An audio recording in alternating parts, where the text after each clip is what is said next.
Hi, I'm Lori. I get to volunteer with Next Chapter Ministries.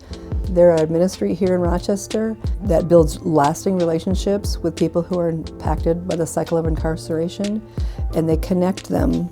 They restore them to God, their family, their community, their friends, through the practice of the holistic gospel and just getting in and getting close to them. I knew about them a little bit before I started volunteering, and I was looking at the places where there were needs, but when my eyes fell on Next Chapter Ministries needs people to bring meals, I knew God was saying, you need to do this. That's you. You need to do this. And I just thought, okay, God, let's go.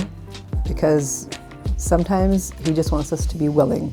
So the very next day, I called up Next Chapter and I talked to Melinda and I said, hi, I think I'm supposed to come and cook. And she said, great. She gave me the one rule for cooking at Next Chapter, and it was, Lori, if you cook it, they'll eat it. First I started kind of slow. I didn't want to just go once. I wanted to make it something regular and not give it up. One day when I delivered supper, I noticed right as I was leaving, I would usually make a big pot, a crock pot full of something that was just regular, and then a smaller crock with something that had same thing, but a little more kick to it, a little more spicy, because I found out that the guys, most all of them like spicy. And as I left, I turned back and one of the young men caught my eye and he was switching the tags for spicy and regular. And I thought, I'm no longer just a volunteer. I've become one of their friends and they've made me a friend. And later, as relationships grew, I was no longer just their friend, but also we were sisters and brothers.